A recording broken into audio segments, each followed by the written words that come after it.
আসসালামু আলাইকুম, কেমন আছেন সবাই? আশা করি আল্লাহর অশেষ রহমতে সবাই ভালো আছেন। আলহামদুলিল্লাহ, আমিও ভালো আছি। শানুস পাকের ঘরে নতুন আরও একটি রেসিপি দেখার জন্য সবাইকে আরও একবার ওয়েলকাম জানাচ্ছি। আজকে আমি তৈরি করে দেখাবো মাত্র 10 মিনিটে তৈরি করে নেওয়া যায় এমন একটি ঝটপট ইফতার আইটেম। ডিম আর ময়দা দিয়ে আজকে এটা তৈরি করে দেখাবো। এটা চাইলে ইফতারের জন্য বানিয়ে নিতে পারেন, আবার চাইলে বিকেলের নাস্তার জন্য কিন্তু বানিয়ে নিতে পারেন। ভীষণ মুচমুচে এবং মজাদার হয় নাস্তাটি, ছোট থেকে বড় সবাই খেতে পছন্দ করবে। তো চলুন আজকের এই মজাদার নাস্তাটা আমি কীভাবে তৈরি করেছি সেটা দেখে নেওয়া যাক। আর আপনি আমার ভিডিওতে একটা লাইক করে চ্যানেলটি সাবস্ক্রাইব করে পাশেই থাকবেন আশা করছি। তো দেখে নেওয়া যাক আজকের এই মজাদার নাস্তাটা। বিসমিল্লাহির রহমানির রহিম। প্রথমে একটা বাটিতে আমি নিচ্ছি 4টি ডিম। ডিমের পরিমাণ বাড়িয়ে বা কমিয়ে নিতে পারেন। আমি 4টি ডিম দিয়ে আজকে এটা বানিয়ে দেখাবো। তো 4টি ডিম ফাটিয়ে নিচ্ছি একটা বাটির মধ্যে এবং এর মধ্যে দিয়ে দিচ্ছি এখন আমি পেঁয়াজ কুচি। আধা কাপের মতো পেঁয়াজ কুচি দিয়ে দিচ্ছি আমি এখানে। এরপর দেবো এখানে টমেটো কুচি, সেটাও আমি আধা কাপের মতোই ব্যবহার করছি, তবে একদম কুচি করে তারপর দিতে হবে এটা। আর এরপর দিয়ে দিচ্ছি এখানে আমি কাঁচা পাকা মরিচ কুচি করে রেখেছিলাম 4 থেকে 5টির মতো। এরপর আমি এখানে দিয়ে দিচ্ছি ধনিয়া পাতা কুচি। এই নাস্তাটার মধ্যে একটু বেশি পরিমাণে লাগবে এই ধনিয়া পাতাটা, তো আমি এখন কিছুটা দিলাম, পরবর্তীতে আরও ব্যবহার হবে। এরপর দিচ্ছি লবণ, স্বাদ অনুসারে দিয়ে দিয়েছি আমি, আর দিচ্ছি একটু লাল মরিচের গুঁড়া। এটা অপশনাল, চাইলে দিতেও পারেন নাও দিতে পারেন। কালারটা একটু সুন্দর করার জন্য আমি লাল মরিচের গুঁড়াটা এখানে ব্যবহার করেছি। এবার সমস্ত উপকরণগুলোর সাথে ডিমটাকে ভালো করে ফেটিয়ে নিতে হবে বা মিশিয়ে নিতে হবে। আমি একটা কাঁটা চামচ ব্যবহার করেছি এই কাজটির জন্য। তো একসাথে সব কিছু মিশিয়ে দিচ্ছি। আর এই যে পাকা টমেটোটা দিয়েছি না, এটা দিলে কিন্তু অনেক বেশি ভালো হবে এবং খেতে খুবই টেস্টি হবে এই নাস্তাটা, এই জন্য আমি দিয়েছি। আর অবশ্যই খেয়াল করবেন টমেটোটা যেন বেশি পাকা হয়, একদম কুচি করে তারপর ব্যবহার করবেন। তো কথা বলতে বলতে সব কিছু একসাথে মিশিয়ে নিয়েছি। এবার নর্মাল যে ডিম ভাজি আমরা, সেভাবেই এই ডিমটাকে প্রথমে ভেজে নিতে হবে। তো সেজন্য আমি চুলায় একটা প্যান বসিয়ে দিয়েছি, তার মধ্যে দিয়ে দিচ্ছি তেল। বিসমিল্লাহির রহমানির রহিম। আমি এখানে তেল দিয়ে দিলাম 1.5 টেবিল চামচের মতো। তেলটা গরম হয়ে এলে এবার আমি ডিমের মিশ্রণটা এর মধ্যে ঢেলে দিচ্ছি। চুলার আঁচটা মিডিয়ামে রেখে তারপর আমি এখন এই ডিমটা ভেজে নেব। খেয়াল রাখবো যেন আবার পুড়ে না যায়, তাহলে কিন্তু পুরো টেস্টই খারাপ হয়ে যাবে। তো একটা পাশ যখন হয়ে এসেছে তখন আমি এটাকে উল্টে দিচ্ছি। বিসমিল্লাহির রহমানির রহিম।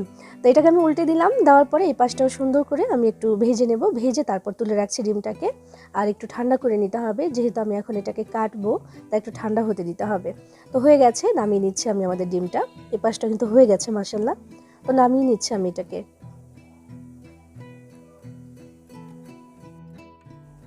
ডিমটা আমি নামিয়ে বোর্ডের উপরে নিয়েছি, যেহেতু কেটে নিতে হবে, আর একটু ঠান্ডাও করে নিয়েছি। বিসমিল্লাহির রহমানির রহিম। আমি একটা ছুরির সাহায্যে এখন কেটে নিব, আমার ইচ্ছে মতো শেপে কেটে নিচ্ছি। যে কোনো সাইজে যে কোনো ডিজাইনে আপনি এটা কেটে নিতে পারেন। আমি চারকোনা শেপে কেটে নিচ্ছি। আর এই নাস্তাটা এই ধরনের শেপে কাটলে বেশি ভালো হয়, সুন্দর লাগে দেখতে। তো আমি কেটে নিলাম আমার পছন্দ মতো।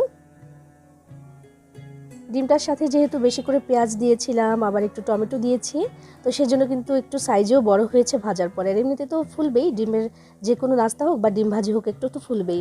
তো যেমন হয়েছে, তো এগুলোকে এখন একটা পাশে রেখে একটা ব্যাটার তৈরি করে নিতে হবে। যে ব্যাটারে এটাকে চুবিয়ে তারপর আমি নাস্তাটা বানাবো। তো এটা আমি এইভাবে ছাড়িয়ে ছাড়িয়ে রেখে দিচ্ছি, যেন তাড়াতাড়ি করে তখন যখন ভাজবো আমি তাড়াতাড়ি করে নিয়ে যেন চুবিয়ে সরাসরি আমি তেলের মধ্যে দিয়ে দিতে পারি। এই জন্য একটু ছাড়িয়ে রাখলাম, একটা পাশে রেখে দিচ্ছি এটাকে। এদিকে একটা বাটির মধ্যে আমি নিচ্ছি ময়দা। বিসমিল্লাহির রহমানির রহিম। আমি এখানে নিচ্ছি 1 কাপ পরিমাণে ময়দা। এর মধ্যে আমি দিলাম সামান্য একটু লবণ বা স্বাদ অনুসারে দিয়ে দিলেই হবে।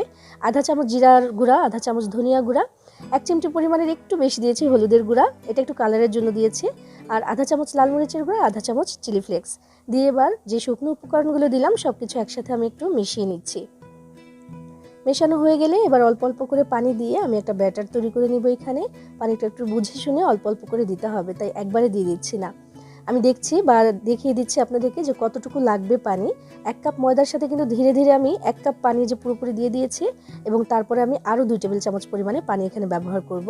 কারণ এই যে একটা ব্যাটার বানাচ্ছি, এটা কিন্তু অনেক বেশি পাতলা করা যাবে না, আবার অনেক বেশি ঘনও না, দুটার মাঝামাঝি পর্যায়ে রাখতে হবে। কারণ এই ব্যাটারটা আবার যে ডিমের মধ্যে কিন্তু লাগতে হবে, বেশি পাতলা করলে কিন্তু ডিমের গায়ে লাগবে না।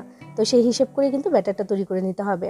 তো আমার এখানে 1 কাপ ময়দার সাথে 1 কাপ পানি এবং আরও 2 টেবিল চামচ লেগেছে। সুন্দর করে আমি বিট করে একটা ব্যাটার তৈরি করে নিলাম এখানে। আর এখানে যেন কোনো দলা পেকে না থাকে সেদিকে একটু খেয়াল রাখতে হবে। তো এটা বানানো হয়ে গেলে আমি ঘনত্বটা দেখিয়ে দিচ্ছি। এই যে এমন হতে হবে এটার ঘনত্ব, এর থেকে বেশিও না কমও না। এবার এখানে আমি দিয়ে দিচ্ছি ওই যে ধনেপাতা কুচি রেখেছিলাম, সেটা দিয়ে দিচ্ছি এখানে। আর এই নাস্তাটায় ধনেপাতার কুচিটা একটু বেশি ব্যবহার হয়, যদি পছন্দ করেন দিয়ে দিতে পারেন। আমার ভালো লাগে তাই আমি বেশি করে দিয়ে দিলাম। দিয়ে এবার মিক্স করে নিচ্ছি। মেশালেই কিন্তু তৈরি হয়ে গেল সুন্দর একটা ব্যাটার। আমি কিন্তু চুলায় তেল গরম হতে দিয়েছি যেন কাজটি তাড়াতাড়ি হয় সেজন্য। আর ওইদিকে যে ডিমটা কেটে রেখেছিলাম সেখান থেকে এক টুকরো করে নিয়ে এভাবে করে চুবিয়ে আমি গরম তেলের মধ্যে এখন দিয়ে দিব। বিসমিল্লাহির রহমানির রহিম। তেল গরম হয়ে গেলে তারপর আমি মিডিয়াম আঁচে করে দিয়েছি চুলার আঁচটা। এবার এক এক করে দিয়ে দিচ্ছি এখানে নাস্তাগুলোকে। আর ডিম ভাজি খেতে পছন্দ করে না এমন মানুষ আমার মনে হয় যে খুবই কম আছে। মোটামুটি প্রায় সবাই কিন্তু ডিম ভাজা খেতে পছন্দ করে। আর সেই মজাদার ডিম ভাজা যদি এমনভাবে ভেজে দেওয়া যায় ব্যাটারে চুবিয়ে, আর বাইরের আবরণটা যদি এমন মুচমুচে হয়, তাহলে কে না খাবে বলেন তো? সবাই পছন্দ করে খাবে আশা করছি। এভাবে একবার বানিয়েই দেখুন যে কতটা মজাদার হয়। সবাই পছন্দ করে এমন ধরনের নাস্তাগুলো। তো দেখেন দেওয়ার পরে ভেসে উপর দিকে উঠে এসেছে এবং একটা পাশ একটু হয়ে যাওয়ার পরে উল্টে পাল্টে দিচ্ছি। 2 থেকে 3 বার একটু উল্টে পাল্টে সুন্দর করে ভেজে নিতে হবে। আর ততক্ষণে নাস্তাটা অনেক বেশি মুচমুচে হবে আর তেমনই কিন্তু ফুলবে। এমনিতেই ডিমের যে কোনো নাস্তাই কিন্তু ফুলে অনেক বেশি ফুলে যায়। আমি দেখাবো যে কতটা ফুলেছে। ফুলে যাওয়ার কারণে কিন্তু নাস্তাগুলো সাইজে অনেকটাই বড় বড় লাগে দেখতে। তো দেখেন মাশাআল্লাহ কত সুন্দর কালার এসে গেছে। উল্টে পাল্টে দেওয়ার সময় বোঝা যাচ্ছে যে অনেকটা মুচমুচে হয়েছে এই নাস্তাগুলো। একটার সাথে একটা লাগলেই কিন্তু ঘসঘস করে শব্দ হচ্ছে। তো এগুলো ভাজা হয়ে গেছে মাশাআল্লাহ। এবার আমি তেল থেকে ছেঁকে তারপর তুলে নিচ্ছি। অনেকটা ফুলেছে কিন্তু মাশাআল্লাহ দেখেন। কালারটাও বেশ সুন্দর এসেছে।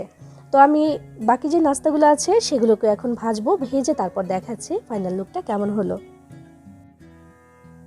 আমরা যতই বলি না কেন যে আজ থেকে আর ইফতারের সময় ভাজা পোড়া খাবো না, তবে ওই যে ইফতারের টাইমে এমন ভাজা পোড়াই কিন্তু খোঁজে শুধু মন। এমন ভাজা পোড়া হলেই কিন্তু মনটা খুশি হয়ে যায়। আর আমরা এই ধরনের নাস্তাগুলো বা এই ধরনের খাবারগুলোই কিন্তু ইফতারে বেশি খেয়ে থাকি। তো আপনিও কিন্তু চাইলে এটা ঝটপট করে বানিয়ে নিতে পারেন, সবাই পছন্দ করবে। দেখেন কত সুন্দর আর একদম ফুলকো ফুলকো হয়েছে, এক একটা যেমন মুচমুচে তেমন দেখতেও সুন্দর।